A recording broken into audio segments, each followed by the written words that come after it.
O assunto que me toca é a história da cardiologia. Ela tem, para mim, 3 fases distintas. Primeiro, a fase da semiologia.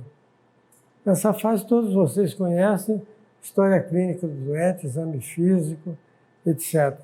A fase das imagens, que é recente, já da fase de nós, aqui, de todos nós aqui presentes, que foi a tomografia computadorizada, ressonância, ultrassom, endoscopia, inclusive a robótica presencial e à distância. Outro slide. A terceira fase é da genética. Essa fase surgiu já há algum tempo, mas muito pouco se falava da genética, a não ser para as pesquisas de paternidade, investigações criminais e pesquisa de doenças hereditárias. Mas de 1839, vejam só, quase 2000 anos para começar a genética a aparecer. Em 1839, pesquisadores perceberam a possibilidade de uma célula única, a célula chamada célula-tronco, gerar um organismo adulto. Uma célula gera tudo da gente, o ser humano inteiro. Em 1902, o Ullmann, da Universidade de Viena, fez o primeiro autotransplante de um rim no pescoço de um cão. Passa o slide. E em 1933 foi realizado o primeiro transplante de rim no ser humano. Este duelo entre célula-tronco e transplante de órgãos tem mais de 150 anos. Mas foram as descobertas das drogas imunossupressoras e da histocompatibilidade e, principalmente, o primeiro transplante do coração feito por Christian Barnard na África, que despertaram o interesse do mundo inteiro pela genética. Inclusive, quando aquele coração do doente que não tinha tempo de vida mais, a doença dele era irreversível, recebeu um transplante de um morto, de uma pessoa que morreu, e estava batendo o coração dentro do peito, aparecendo na televisão, no rádio, em toda parte.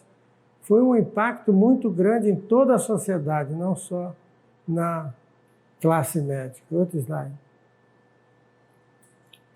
E eu fiz um congresso logo depois e convidei o Dr. Barnard para participar. Logo depois que ele fez o transplante, na fase de glória dele. E convidei o presidente da Sociedade do American College of Cardiology, o Dr. Wilshire, que com Mason Sones fizeram a coronariografia seletiva, que passou a ser usada por todo mundo, tornando-a...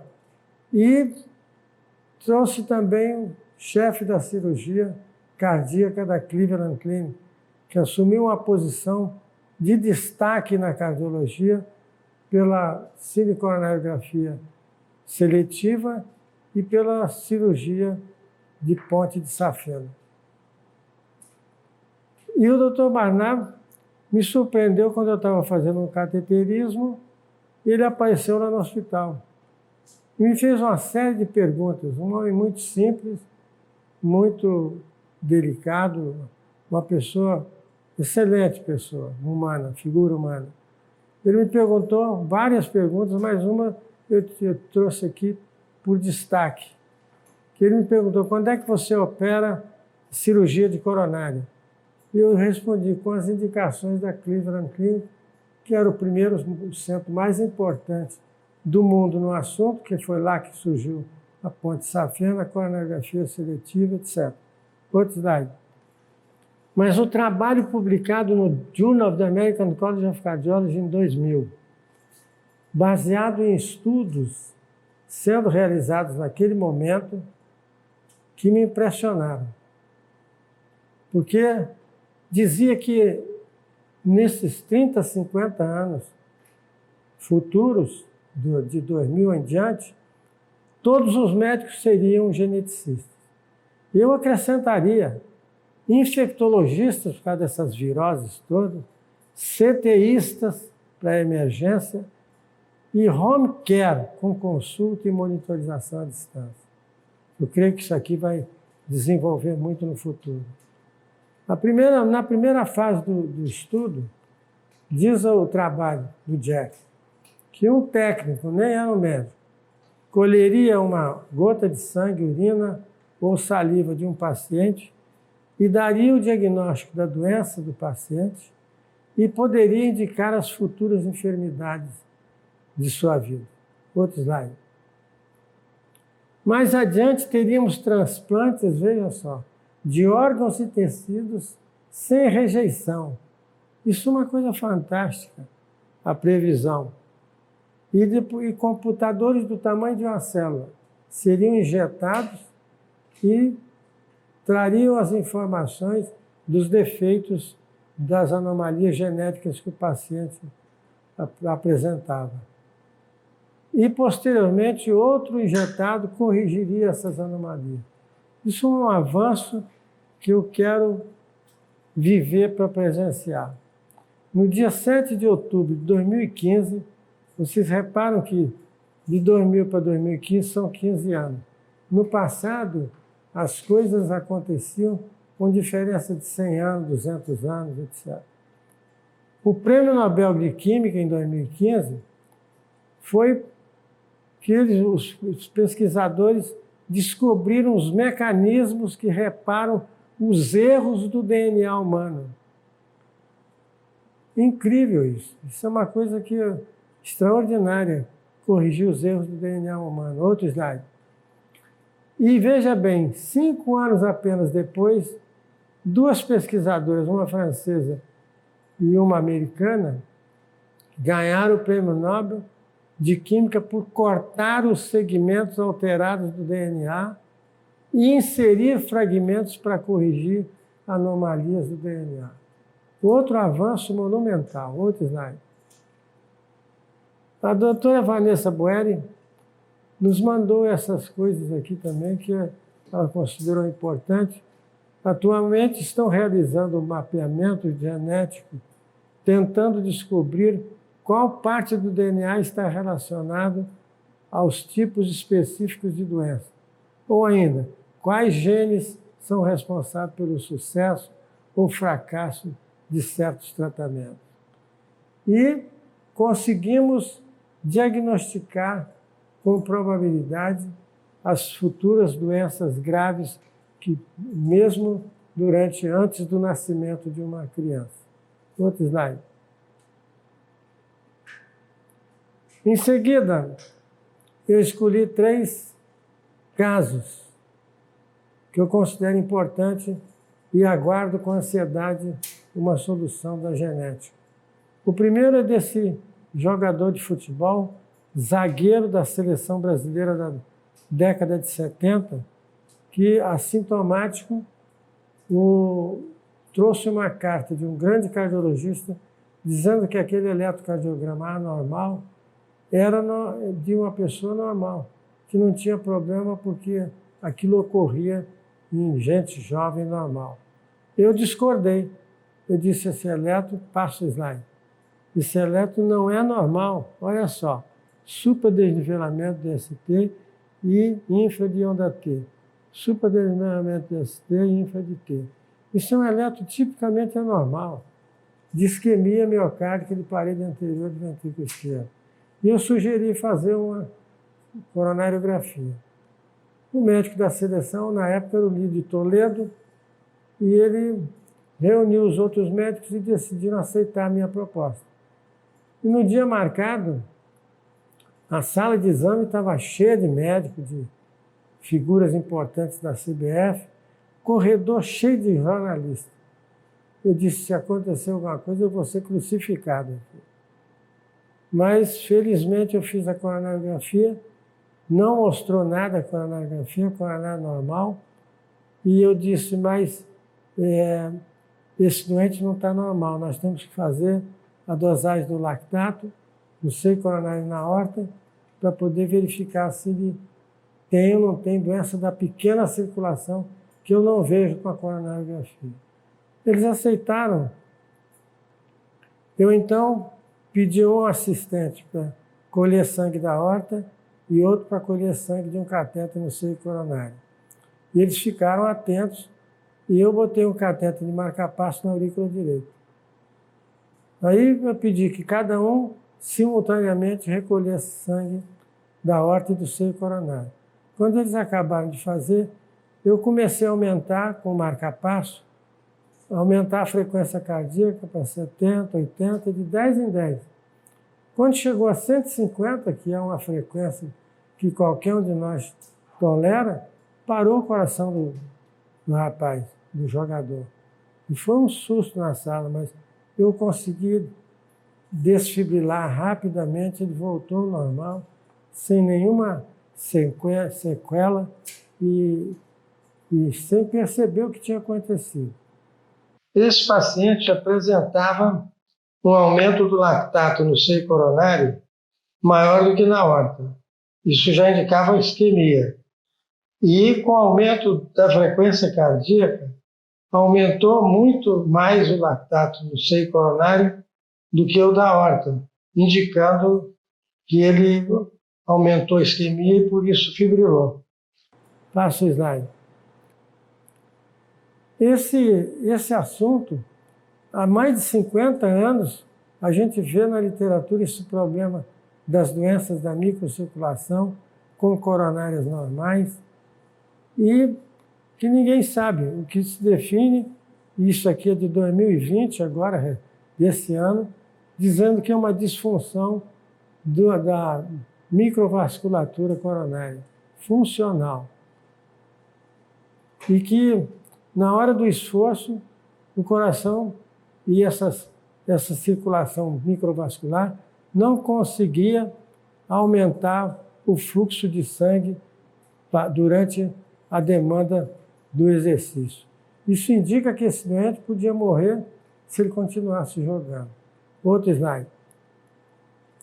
O segundo caso é o caso de naquela época, em 62, ainda não se fazia coronariografia seletiva, que era feita ali do lado, perto da gente, de Syracuse, em Cleveland, se fazia coronariografia seletiva. Mas nós ainda fazíamos a coronariografia com acetilcolina. Na diástole, a gente injetava 0,4 miligramas de acetilcolina na raiz da aorta e o coração dava uma parada. E nessa parada, a gente injetava o contraste. E numa doente, ela teve uma forte dor no peito, corrente de injúria de 3 a 4 milímetros de supradesnível de ST, e dor no peito e muita agitação. Mas eu já tinha feito a radiografia, a angiocardiografia, a coronariografia. O Gensini chegou e mandou dar Isordil. O Isordil estava sendo lançado naquela época nos Estados Unidos. Quando ela botaram o Isordil debaixo da língua dela, em poucos minutos desapareceu tudo. Desapareceu a dor, desapareceu a alteração eletrocardiográfica, mas só agitação. A mulher continuava agitada. Quando ela melhorou um pouco, ficou mais tranquila, o Gensini mandou repetir o exame. Eu fiquei surpreso, fiquei preocupado com uma injetada, já tinha feito aquele problema todo, fazer uma nova, mas ele mandou injetar. É chefe, obedece quem tem juízo. Então, eu fiz a segunda injeção, ela não sentiu absolutamente nada. Passa o slide. E aconteceu isso que vocês estão vendo. Na primeira, quando ela teve a dor, a artéria coronária direita ocluiu. Ficou entupida, não encheu. Quando ela usou o Isordil e melhorou, olha só como apareceu a coronária.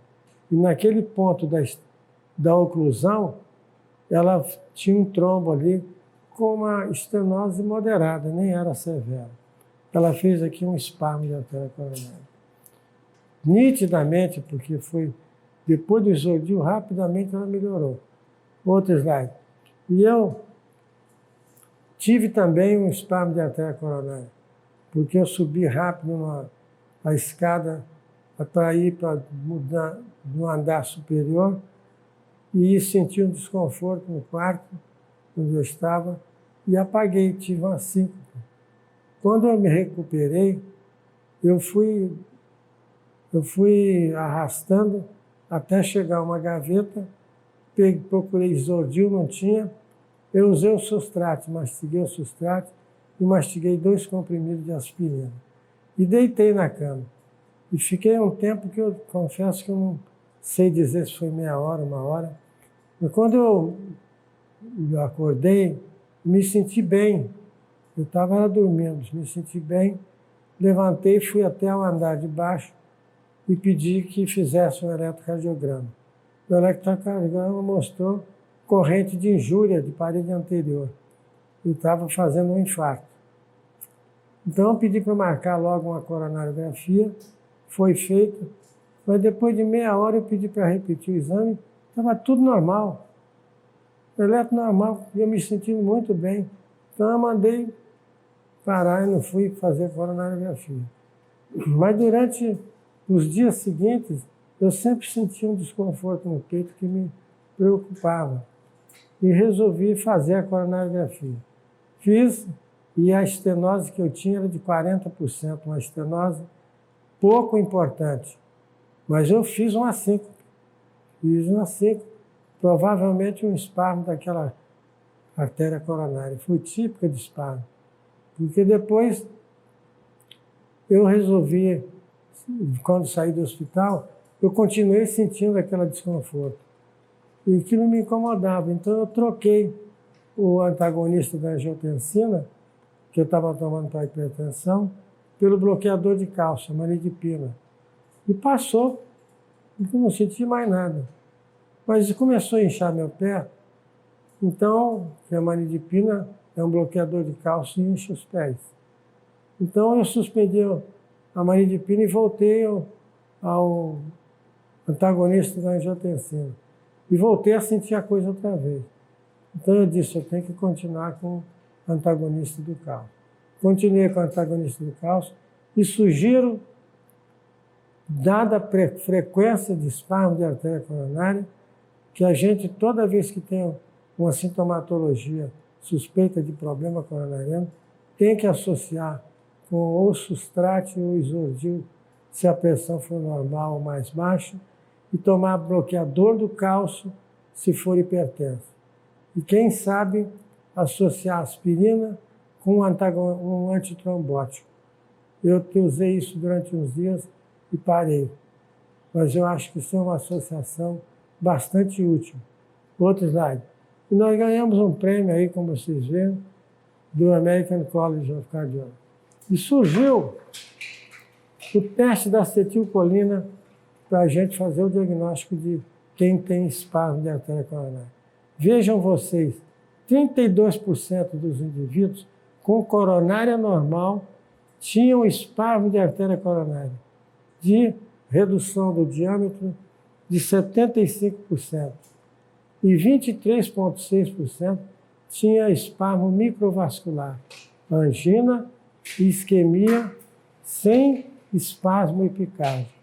Então, 2/3, quase 2/3 dos pacientes com manifestação clínica de doença coronária têm espasmo de artéria coronária.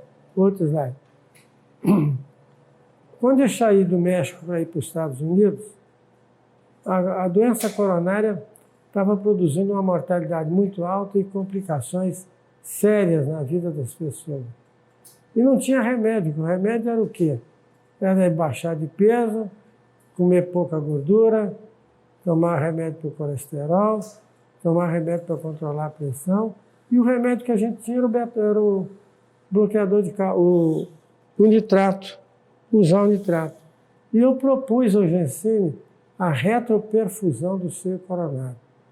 Toda vez que o indivíduo tivesse um infarto, uma oclusão coronária, uma estenose com sintoma, ele seria reperfundido retrogradamente pelo seio coronário.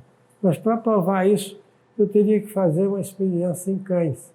Então, em 25 cães preparados, eles me deram tudo. Ele me deu tudo ali. Me deu um anestesista, me deu 2 enfermeiras, me deu um enfermeiro para me ajudar, me deu o técnico da filmagem, trouxe um fotógrafo lá para poder fazer filmagem. Me deu tudo que eu pedi ele me dava.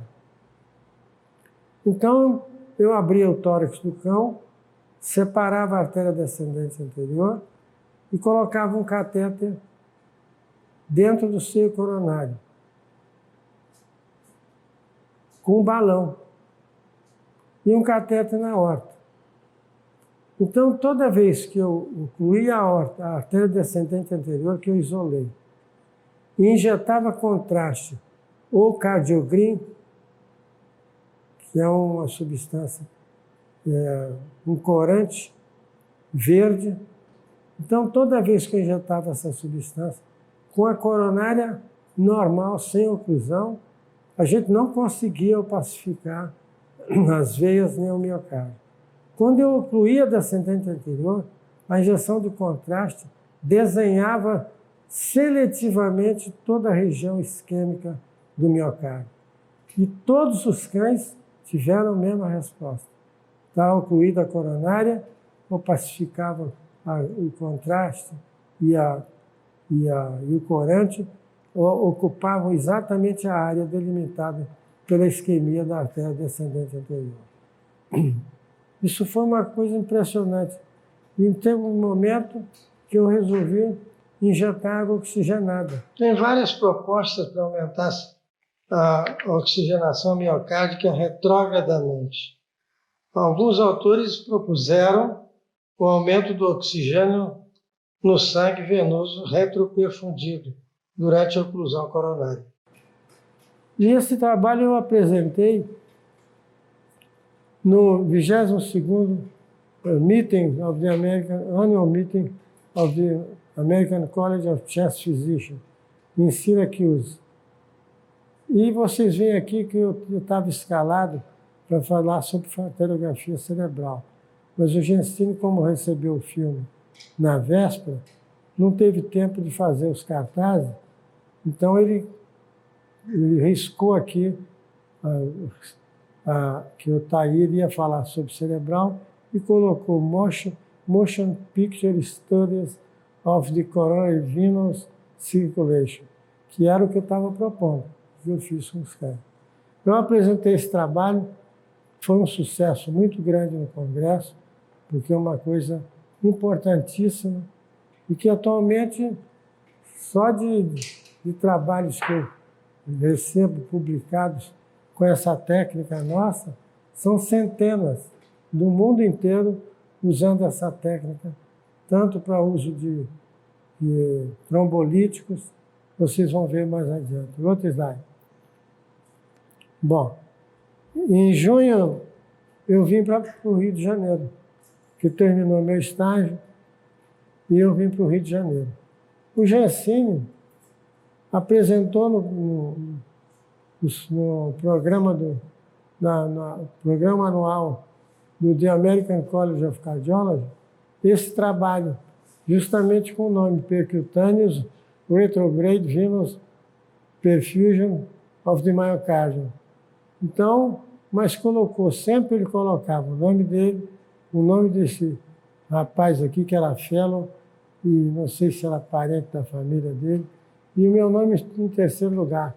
Isso foi feito por mim, tanto que vocês vão ver na filmagem que fui eu que fiz.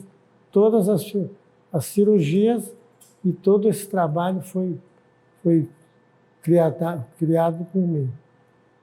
Outro slide. Mas, pelo que ele me deu na vida, tudo que eu pedia ele me dava. Teve um dia até que ele conseguiu suspender durante 1 minuto toda a televisão de Syracuse para eu fazer uma investigação de superposição de imagem positiva e negativa para ficar com a rede coronária isolada. Vocês veem o que ele faz, tudo que eu pedi ele fazia.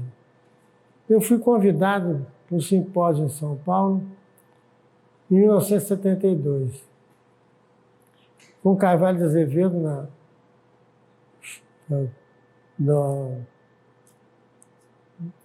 Carvalho de Azevedo, com Wilshire, que, como eu disse, com Mason Sones, fizeram a primeira coronariografia seletiva no mundo, e eram da Cleveland Clinic, ali perto de Syracuse, onde a gente tinha, onde eu estava trabalhando. Mas que não estava lá mais, 72, 10 anos antes. Mas eles tinham um relacionamento muito bom com Goffredo Gensini. Provavelmente ele tomou conhecimento desse trabalho que eu fiz em seres humanos, já não mais em cães, injetando o contraste pelo seio coronário, exatamente a técnica que eu usei em Syracuse e que foi apresentado no Meeting of the American College of Chest Physicians. Repetiu isso aqui, outro slide. E na bibliografia eu coloquei o meu nome, o nome dele, eu não me lembro, não estou vendo aqui se é de Jorge ou Gensini, mas o meu nome em primeiro lugar, porque fui eu que criei o trabalho e eu que executei o trabalho. Ele só usou porque eu não estava lá, e ele usou porque é o chefe de serviço. Quem manda, manda, você tem que obedecer. Outro slide. Então, aqui está o filme.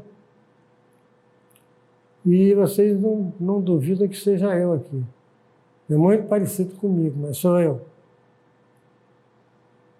E essa é uma enfermeira que me ajudou muito, essa menina. Criatura maravilhosa ela. E ela trabalhava direitinho, me ajudou bem mesmo.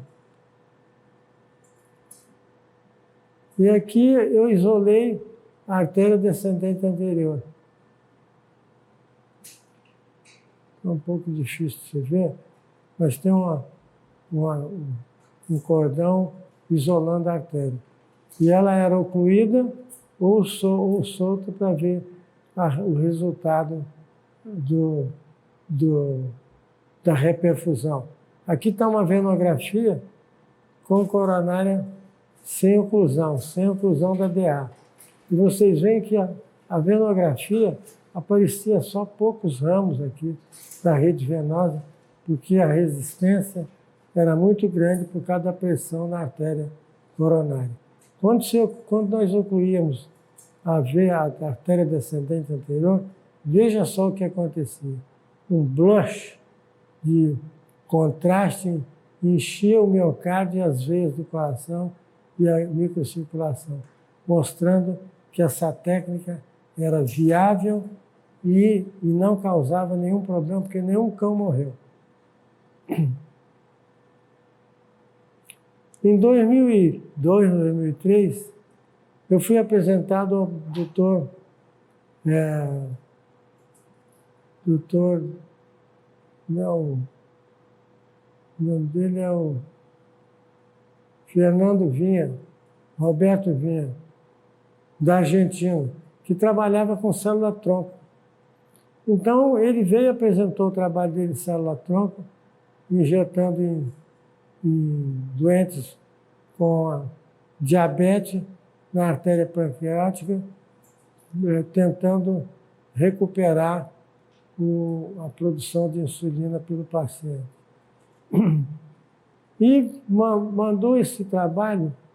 Aí depois ele, para surpresa minha, 2 ex-alunos que estavam trabalhando comigo em hemodinâmica, sem falar nada comigo, foram à Argentina e mostraram a ele como é que se fazia quando se usava a minha técnica, como se usava a minha técnica. E o professor Roberto Vinha, que o título foi dado por nós também, professor que ele andou dando várias aulas aqui no curso, mandou e-mail para toda essa gente aqui. Todos os mais destacados hemodinamicistas do mundo, ele mandou que ele estava fazendo retoperfusão de material genético em pacientes com oclusão coronária. E mandou uma cópia do e-mail para mim, onde ele dizia: professor Stan, meu querido maestro, todos estes pacientes foram realizados com injeção por via retrógrada e com oclusão coronária, versão coronária, que você descreveu há muitos anos e bautizado, quer dizer, de método de Stan Murad. Ele batizou de técnica de Stan Murad pela técnica. Outro slide. Nós ganhamos um prêmio no Congresso de Cardiologia da Sociedade do Espírito Santo do Rio de Janeiro. Outro slide. E ganhamos um prêmio também no colégio, na sociedade, da Sociedade Espanhola de Cardiologia, no Congresso Espanhol. Outro slide. E essa aqui foi a coisa mais importante que eu tenho na minha vida.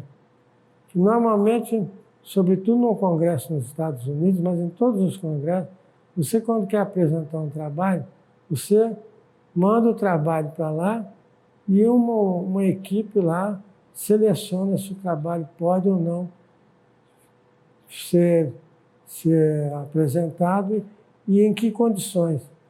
Eu recebi dos 3 maiores sociedades de cardiologia dos Estados Unidos um e-mail do O'Gara, que era presidente da American College of Cardiology, não estou vendo direito o nome aqui, mas presidente do American Heart Association, outra sociedade, e do presidente do Heart Failure Society of America. 3 presidentes das maiores sociedades de cardiologia dos Estados Unidos para esse congresso americano de insuficiência cardíaca, que foi para o mundo inteiro. Todo mundo participou desse congresso. E ele insistiu comigo, como eu não respondia, que eu aceitava, ele mandou um outro e-mail pedindo, por favor, please, que eu aceitasse fazer uma apresentação do trabalho de retroperfusão coronária. Outro slide. Existem 3 maneiras de você injetar célula-tronco no miocárdio. Uma é anterógrada, proposta pelo professor Bodo Strauer, é professor da Universidade de Düsseldorf, na Alemanha. A segunda, por injeção no endocárdio, isquêmico. Aí você tem que identificar a região isquêmica e injetar o contraste dentro do coração, lá por dentro, fazendo essas manobras todas. E a outra é mais simples. Você pega uma veia simples e vai até o coração, entra no seio coronário e faz a nossa técnica. A técnica mais simples e mais usada. Passa o slide. Então, eu pergunto o seguinte: era necessário estar na Alemanha para introduzir um catéter na veia? Um catéter urinário, e já botar numa veia e chegar até a aurícula direita? Qualquer um introduziria e não tinha como não chegar na aurícula direita, porque a direção é aquela. Ele ganhou um prêmio Nobel e daí surgiu o cateterismo cardíaco com angioplastia, stent, etc. Vocês veem que coisa fantástica isso. Era preciso estar na Cleveland Clinic para introduzir um catéter na coronária e criar a coronariografia seletiva? Isso foi um acidente. O catéter, na hora da injeção na raiz da aorta, ele teve um recuo e na hora que ele voltou, ele entrou na coronária e encheu de contraste.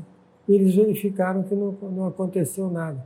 Quer dizer, era tolerável fazer coronariografia seletiva. Era preciso estar nos Estados Unidos para fazer isso? De jeito nenhum.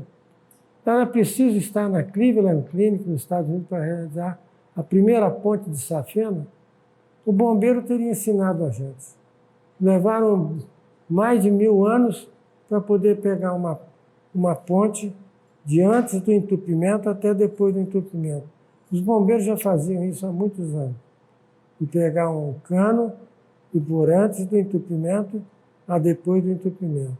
Esse bypass, essa ponte de safena, deu uma mudança radical no tratamento da doença coronária na época. Não era preciso estar na Ucrânia para realizar o primeiro transplante renal? Não. Então eu criei uma frase: o segredo do sucesso na vida depende da criatividade e de sorte. A criatividade pertence ao homem e a sorte é uma dádiva de Deus.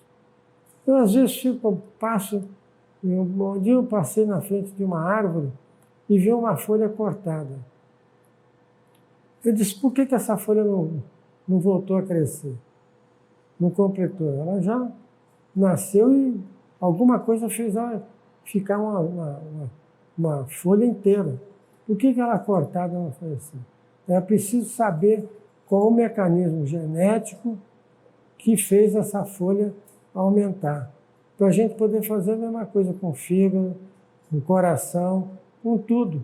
Quais são as substâncias que na hora que a célula-tronco começou a desenvolver o ser humano, fizeram nascer a orelha, o coração, quais as substâncias envolvidas. No dia que a gente descobrir isso, nós vamos produzir órgãos. Passa o slide. Aqui é o que eu acho que vai ser o futuro e já presente. Imagina, com a genética progredindo do jeito que está, vai ser home care. Eu, por exemplo, prefiro ficar na minha casa, numa cama de hospital, assistido lá por minha família, por uma enfermeira bem treinada, porque laboratório você pode ter ali, eletrocardiógrafo, ultrassom, Apple Watch, para me registrar o eletrocardiograma permanente, router, mapa, consulta à distância, tudo isso você pode ter na home care. E todos os exames, exceto os mais pesados, por enquanto.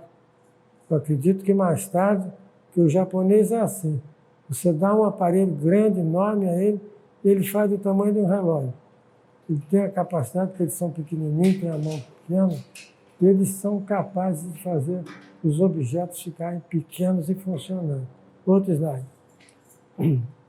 Aqui é um agradecimento que eu devo ao engenheiro Ângelo Zanon, ao engenheiro Charles Murad, meu irmão, e ao engenheiro Felipe Podolsky, que é o dono da Codemaster, uma grande empresa de informática. E que eles fizeram com que nós fôssemos pioneiros em ensino à distância usando a internet. Todos eles. E o meu irmão Charles Murad foi pioneiro antes de 2000, que ele criou a ausculta coletiva sem fio. O professor está aqui examinando uma doente e eles estão num andar diferente ou no mesmo andar, mais distante da sala, e estão lá ouvindo e gravando a ausculta e os comentários do professor. Uma coisa extraordinária aí. E posso adiantar a vocês que eu propus a ele que a gente usasse uma determinada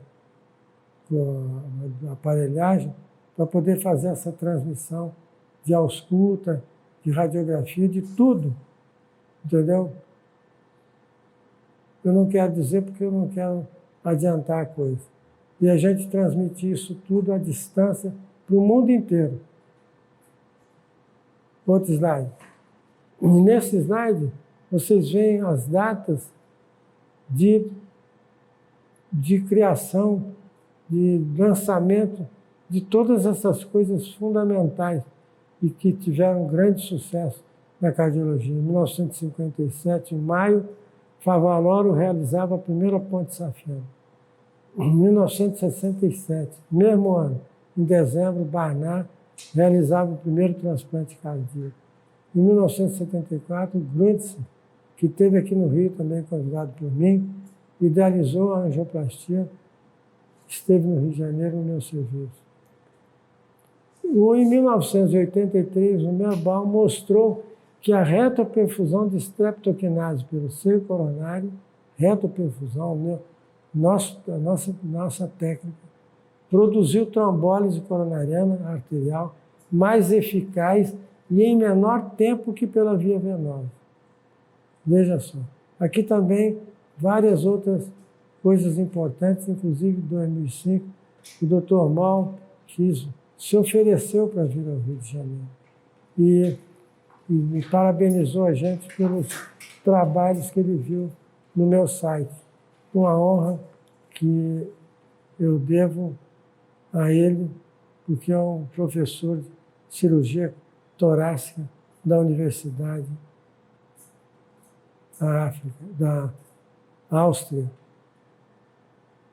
e fez um trabalho em que ele usava a pressão da veia coronária na diástole retrógradamente, nutrindo o seio coronário. Eu queria fazer uma observação no final, que eu percebia numa mangueira que tinha aqui perto da minha casa, que uma folha estava cortada. E por que a folha não voltou a crescer? Qual a substância que fez a folha completa antes e não conseguiu fazer agora, depois que ela foi cortada? Os nossos órgãos e tecidos, por que não são substituídos quando removidos parcial ou totalmente? Quais os segmentos do DNA são responsáveis por cada órgão ou tecido humano? Está aí para o futuro uma ampla capacidade de descobertas sucessivas que vão permitir prêmios Nobel várias vezes por ano, talvez. Obrigado a todos.